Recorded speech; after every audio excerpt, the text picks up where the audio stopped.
Be me. 34-year-old woman, senior content strategist at a major lifestyle magazine, making decent money, nice apartment in the city, spent my 20s climbing the ladder, dated around, but nothing stuck. Always told myself career came first. Romance could wait. Hit 30, and suddenly everyone was married. My Instagram feed became a wedding slideshow. Baby announcements every other week. Felt the clock ticking in ways I hated admitting. Started online dating at 31. Filtered for height, income, education, standards matter. Swiped left on hundreds of men. Matched with Marcus.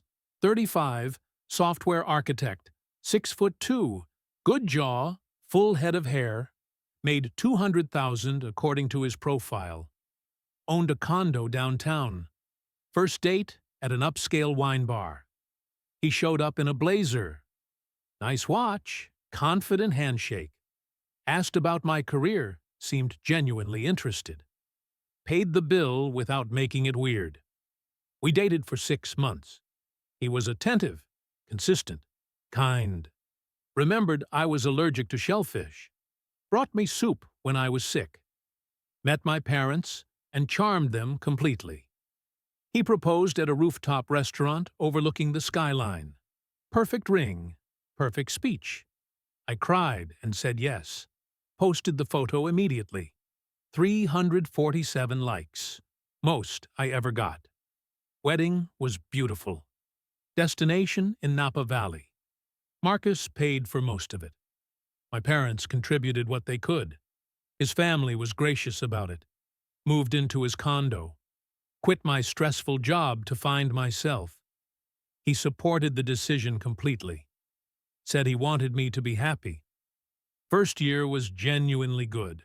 Traveled together. Tried new restaurants. He cooked dinner most nights. We had a real partnership. Or so I thought. Then I discovered the podcasts. Scrolling through his phone one night, looking for a photo he mentioned, found his podcast queue. Names I vaguely recognized. Jordan Peterson lectures. Joe Rogan episodes. Something called the Red Pill Report. My blood ran cold. I stayed up all night researching. These people were monsters. Patriarchy apologists. Thinly veiled misogynists. My husband was consuming their content. Confronted him the next morning. "Marcus, we need to talk." He looked confused. "What is going on?" "I found your podcast subscriptions." He blinked. Okay. That is all you have to say?" "What do you want me to say?" "These are dangerous ideologies, Marcus." I was shaking. "Peterson wants women back in the kitchen. Rogan platforms, fascists. How long have you been radicalized?" He set down his coffee. I listened to a variety of perspectives. Some I agree with, some I do not. It helps me think critically. Think critically? You are being brainwashed. These men hate women. I cannot believe I married someone like this. He stayed calm, which made it worse. I do not hate women. I married you. I support your career choices. I do literally half the housework. That is the bare minimum, Marcus. You do not get a medal for basic decency. The fact that you listen to these people tells me everything. He went quiet. Finally spoke. "What exactly do you want me to do?" "Delete them. Never listen again. I cannot be with someone who consumes this content." He picked up his phone. Deleted the apps right there. "Is this what you want?" "Yes, thank you." But it was not enough. Now I knew who he really was. A wolf in sheep's clothing. Pretending to be a feminist ally. Secretly absorbing toxic masculinity. I started monitoring everything. His browser history. His text messages. His social media follows. Told my best friend Tamara about it. She was appropriately horrified. "Girl, that is a massive red flag. You need to set serious boundaries. Do not let him gaslight you." Tamara had been single for years. Said she was waiting for someone who deserved her. Meanwhile, she dated married men on the side. But that was different. She was taking back power. I started reading feminist theory heavily. Bell Hooks, Audre Lorde, the classics, but also the Instagram accounts and the TikTok therapists. They helped me see the truth. Marriage was a patriarchal institution. I had been conditioned to want it. Marcus was benefiting from my emotional labor, even if he seemed nice. Niceness was a manipulation tactic. I decided to deprogram myself, stopped cooking entirely. He had been doing it anyway, but still. Stopped doing any cleaning. Started spending more freely. Bought a $900 purse. I deserved it. Bought a $1,200 jacket. Self-care. Marcus looked at the statements, but said nothing. That silence was violence. His refusal to engage was stonewalling. Classic abuser behavior.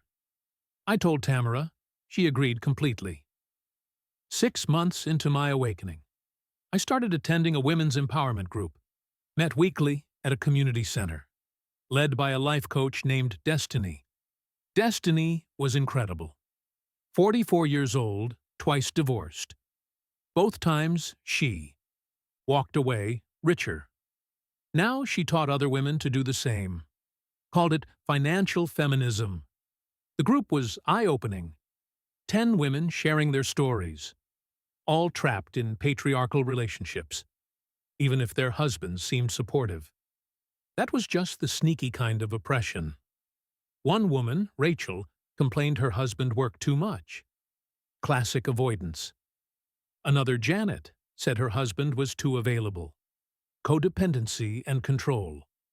No matter what men did, it was wrong, because the system itself was wrong. Destiny taught us about boundaries, but not the healthy kind, the weaponized kind. She did not use that word, of course.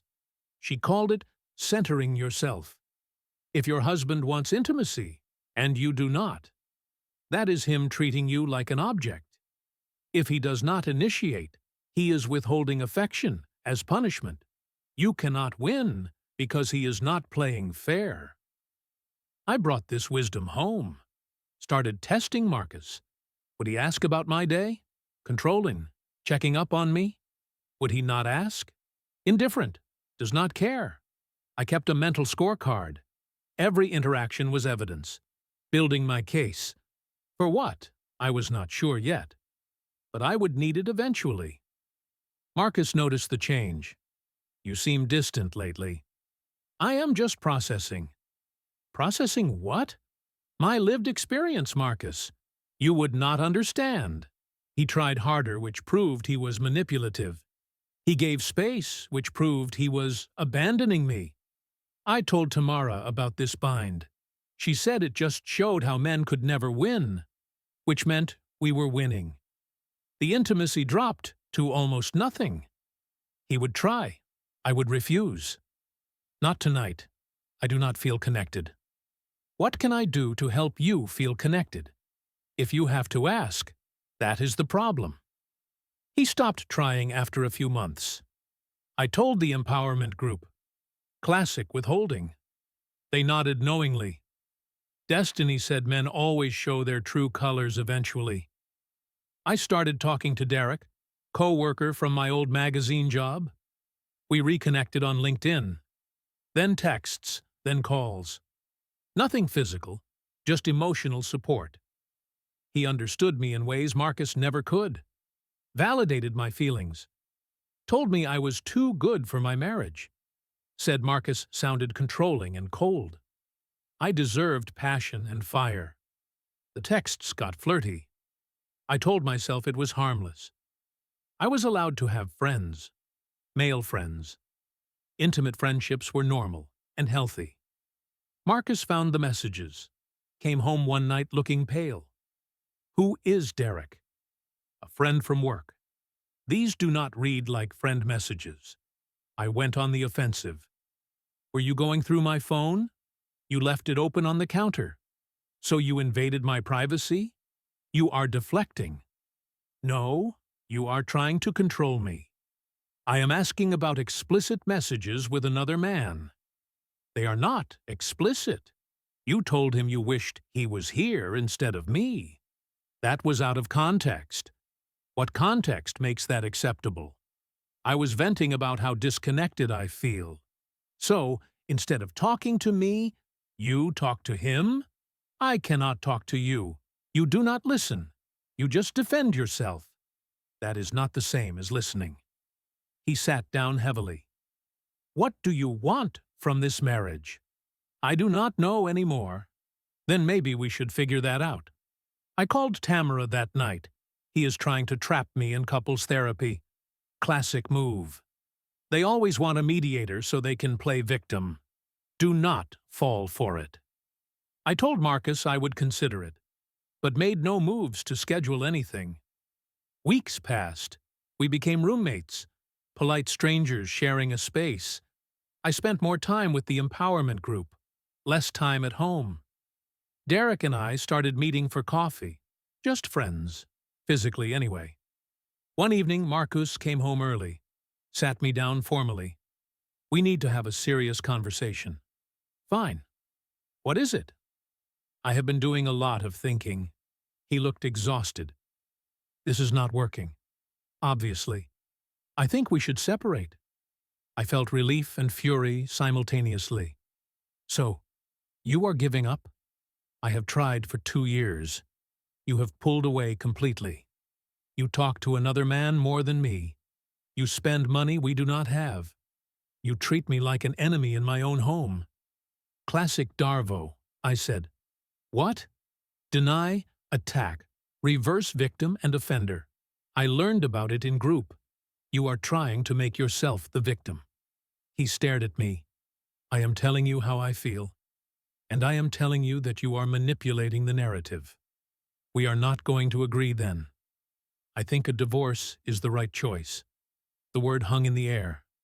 Divorce. I thought about Destiny, how she walked away richer both times. I could do this. Fine. I said it like a weapon. If you want out so badly, get out. But you are not taking everything with you. I want the condo. I want alimony. I want what I deserve. Marcus nodded slowly. We can let the lawyers sort it out. I already have one.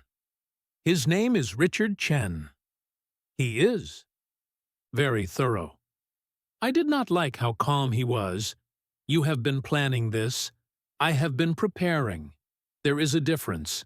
I hoped we could work it out. But I also had to protect myself. The next few days were chaos. I called every divorce lawyer Destiny recommended.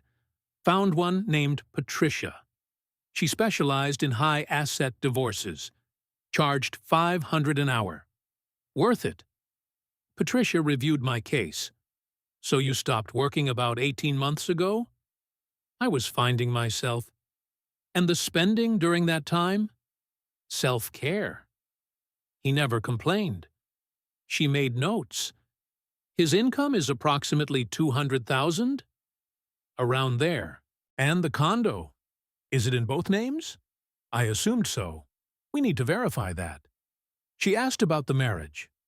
Any infidelity on his part? I suspected a woman at his work, named Chen something. He was always mentioning her. Any evidence? I just knew. What about your relationship with Derek? What about it? Were there physical relations? No. But emotional intimacy? Exchanged messages? We are friends. I see. Her face was hard to read. I felt judged, which was ironic. She was supposed to be on my side. Discovery started. His lawyer was aggressive, requested phone records, bank statements, emails, social media history, everything. Patricia called me with concerns. His financial picture is complicated. What do you mean? The condo is owned by a family trust. Has been since before you married. It is not marital property. I felt sick. What about his income? He restructured as a contractor 18 months ago. Pays himself through an LLC. The taxable income is significantly lower than $200,000. How significantly?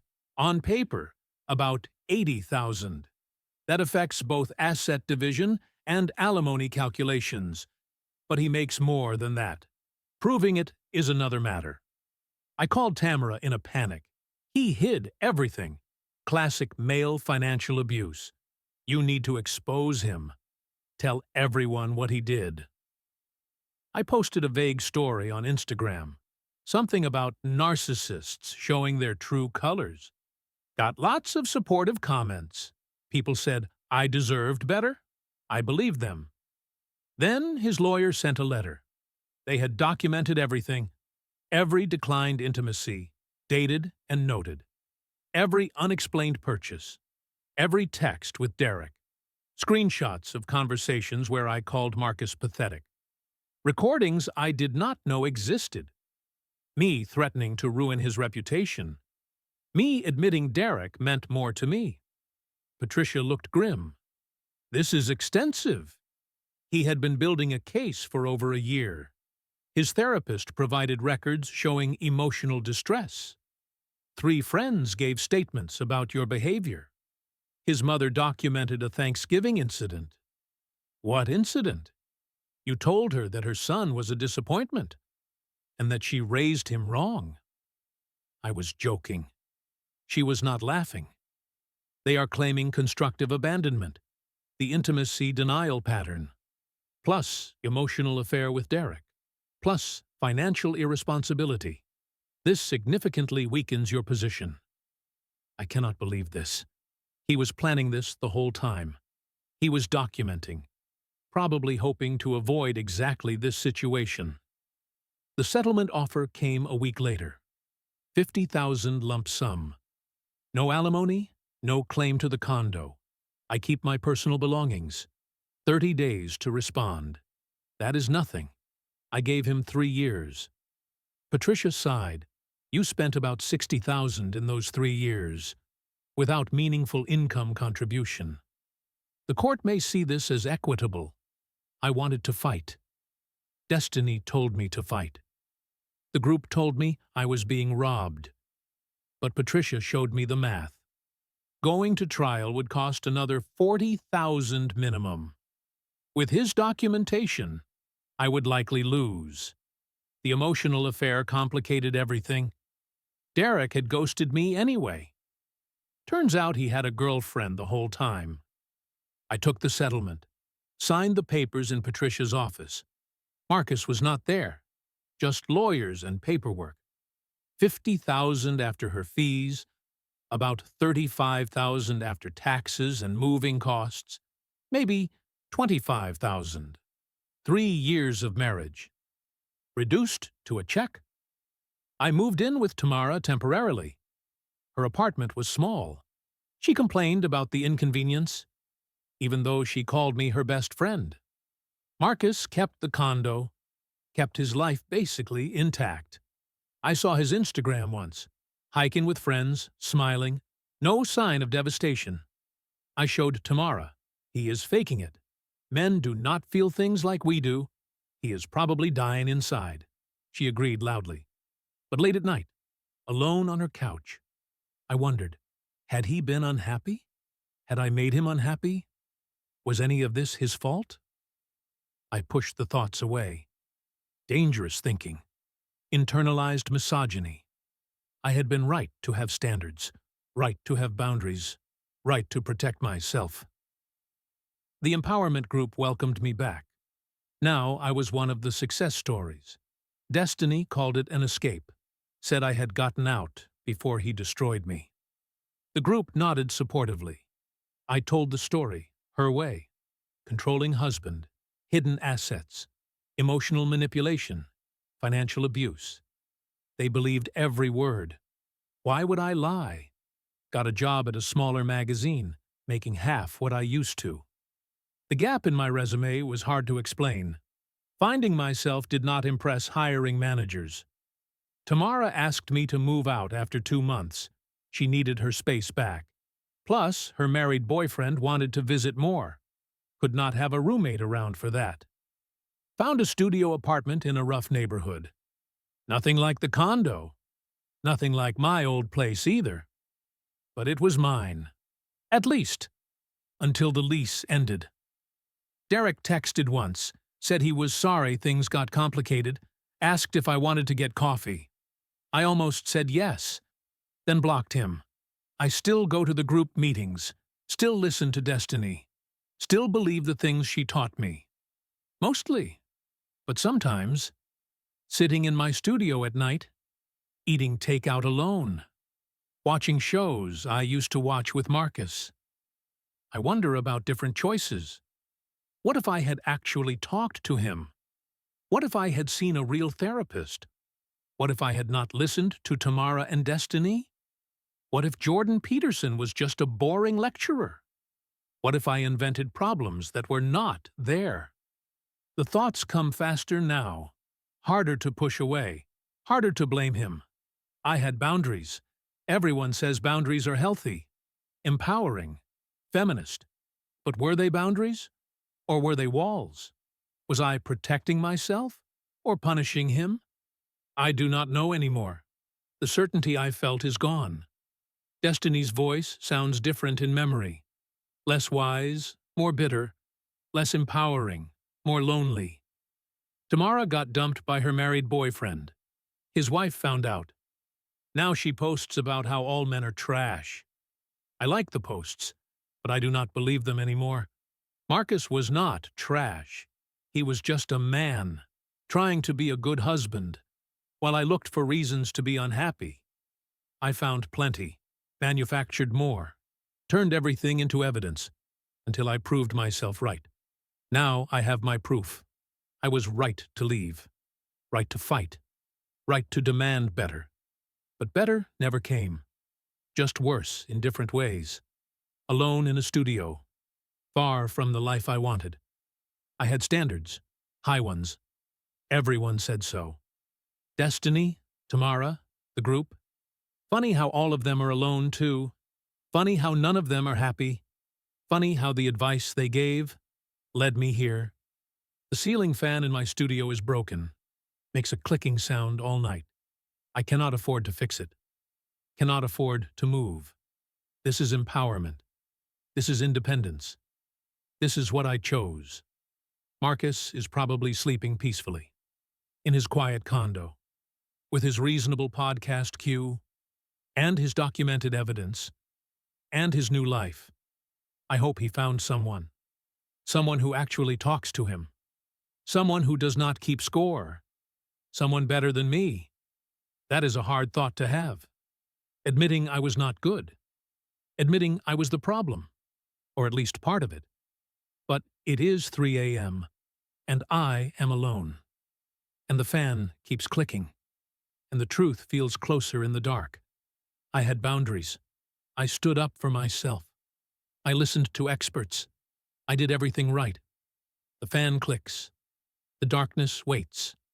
And I wonder what right even means. Maybe I will figure it out. Maybe I will find real help. Maybe I will learn to be honest. With myself first. Or maybe I will keep going to group. Keep blaming men. Keep building walls. Keep calling them boundaries. The sun will come up soon. I will check Instagram. See happy couples. Feel bitter. Feel righteous. Feel both at once. That is my life now. A studio apartment. A clicking fan. And a box of settlement money. Slowly running out. I had standards. And I got exactly what they were worth.